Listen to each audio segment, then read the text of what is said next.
The Esther Fast is a 3-day, no food, no water fast that Queen Esther did when she wanted to get some courage to go speak to her husband, the king, regarding the Jews and her uncle Mordecai.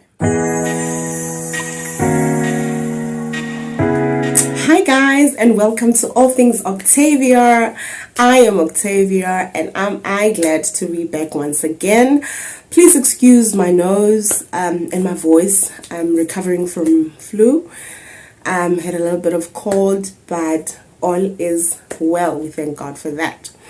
Now, I want to talk today about the Esther Fast. But before I do that, I just want to thank everyone that has been tuning into my videos, liking them, commenting to them.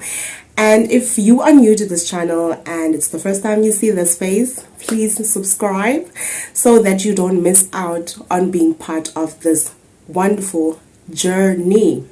So getting into the Esther Fast. I have done this fast 2 times this year.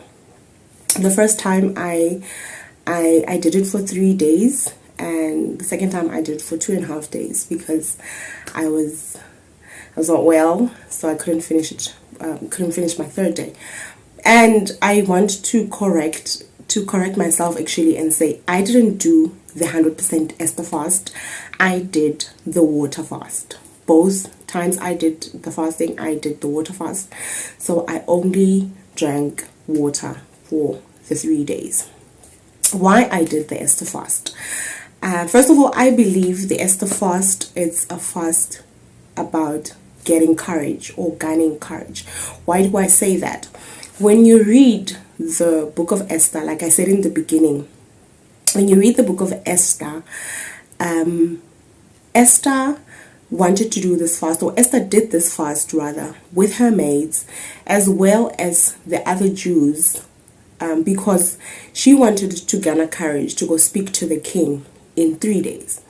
Now, if you know the story of Esther, and I encourage you to go read it, it's really a small book. It's 10 chapters.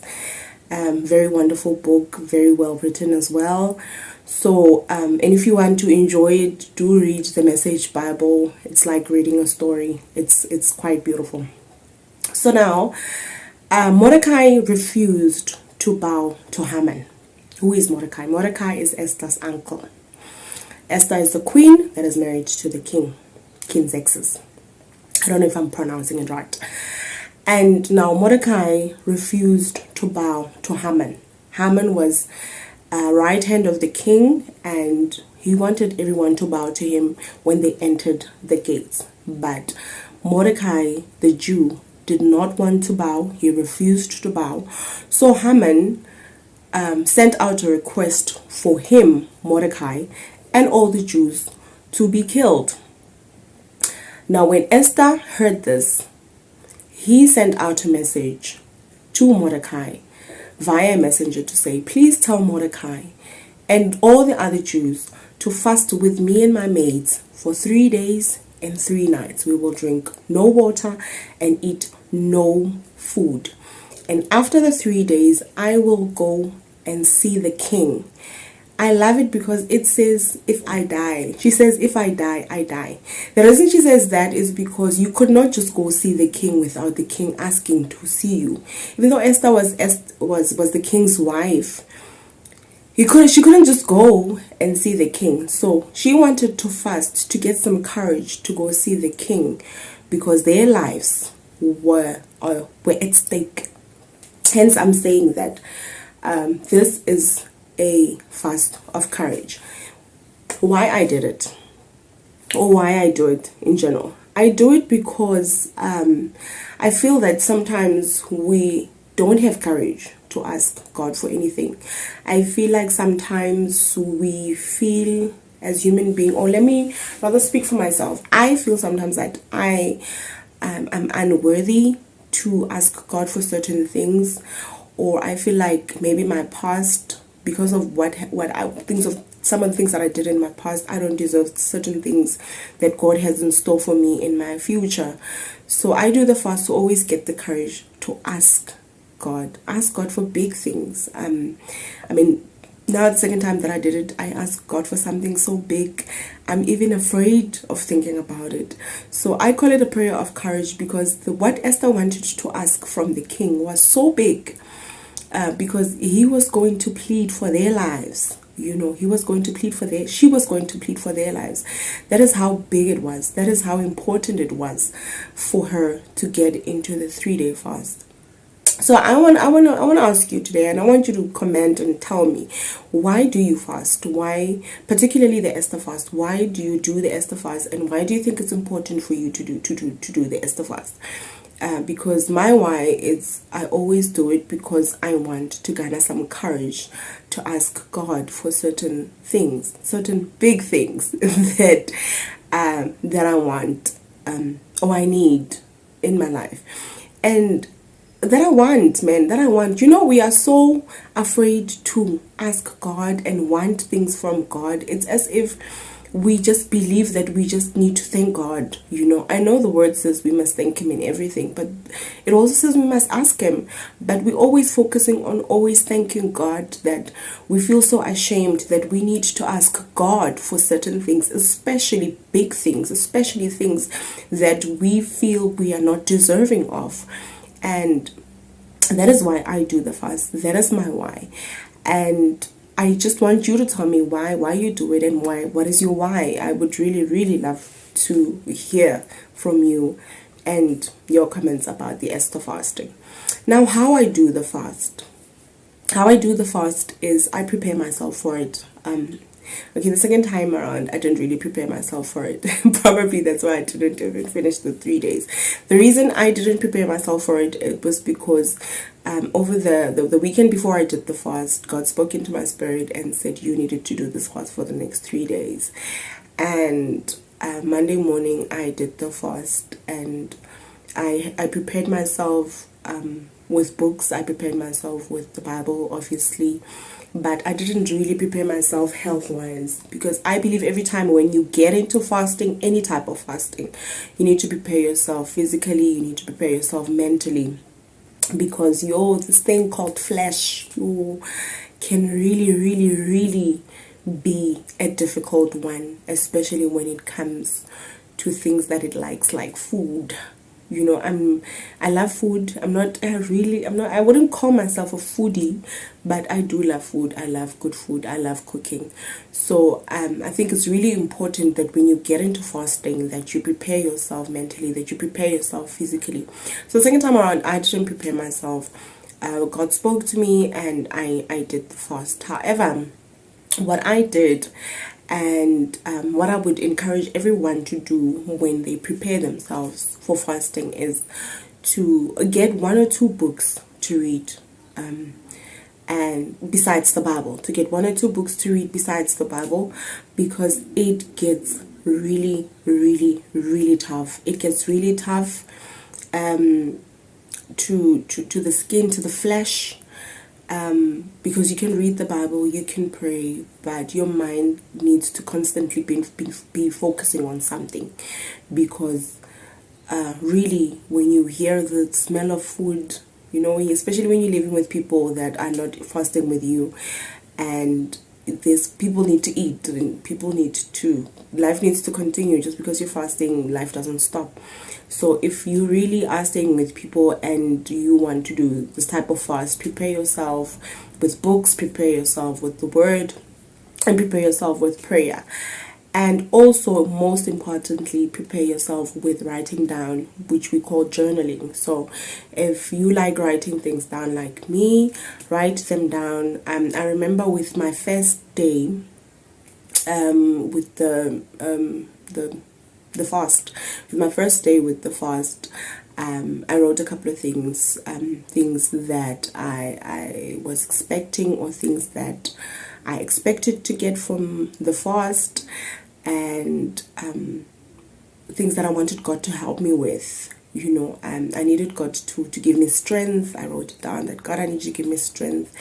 I need you to give me patience. I need you to give me wisdom. That when I read the word, I understand it the way you want me to understand it. That I get the strength to say no to my flesh. and my expectations from this fasting, 1, 2, 3. So you write down things like that, so that these things are the things that are keeping you going, that you remember every time that you're feeling down and hungry and weak, that God is there pushing you all the way. And second thing that you need to do is read interesting scriptures or interesting books in the Bible. And I will recommend the Message Bible because it's an easy Bible to read, a very relatable Bible. However, if you prefer King James or NIV, you can also do that. But if you're a beginner and you really want to get into the fasting, get yourself a Message Bible. It's a very beautiful Bible to read.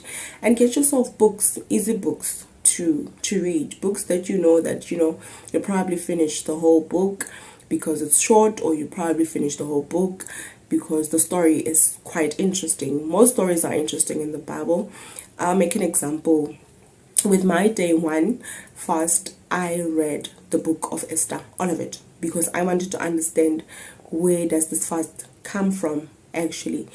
And it's actually, the fast, it's like a sentence or 2 sentences within the whole book of Esther, but you get to understand why Esther did it, and you get to see afterwards what Esther got for herself and for the Jews because of the fast.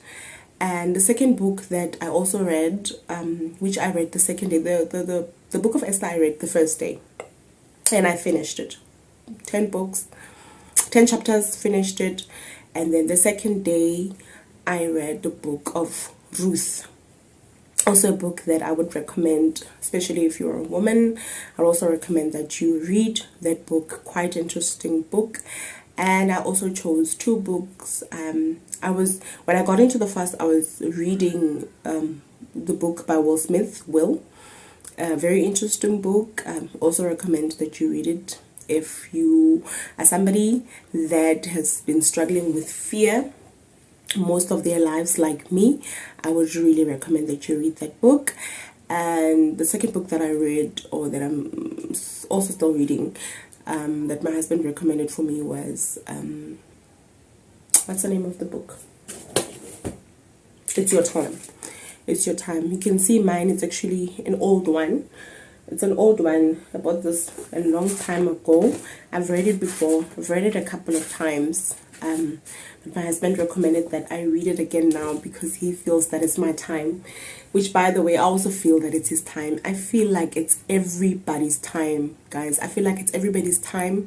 You just need to grab it, or you just need to pray for preparation for it, because I honestly think that it is everyone's time, and we just need to get courage to grab it, or just pray for courage to at least try to get it. So that's it about Esther, actually, because that is what I wanted to share. I wanted to know why we fast, and I wanted to know if we understand why we're fasting. And I will probably talk about other types of fasting, like Daniel fasting, in my future videos.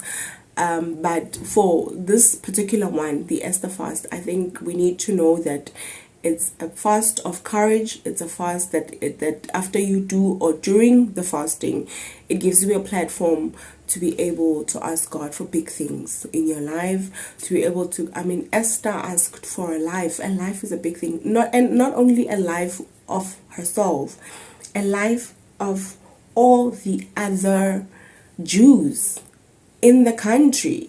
You understand? It was a big ask. It was a huge ask. Hence, she needed the courage to ask for it.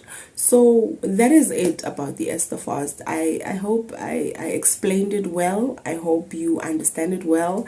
And yes, once again, please don't forget to subscribe. Don't forget to like. And I would really like to hear from you. Your thoughts about fasting. Your thoughts about the Esther fast in particular. And like I said, I didn't do the 100% Esther fast. I did the water fast. I did it for 3 days. And it works, guys. It helps you spiritually. It helps you mentally. It gives you time to be closer to God. It gives you time to actually be closer to yourself as well. So I would highly recommend fasting, whichever one that is suitable for you, whichever one that is okay for you to do at the time. But fasting and prayer is one thing that I would recommend any day, anytime, to everyone. Thank you for watching, and I hope again you're keeping warm because it's extremely cold. And yeah, kingdom blessings.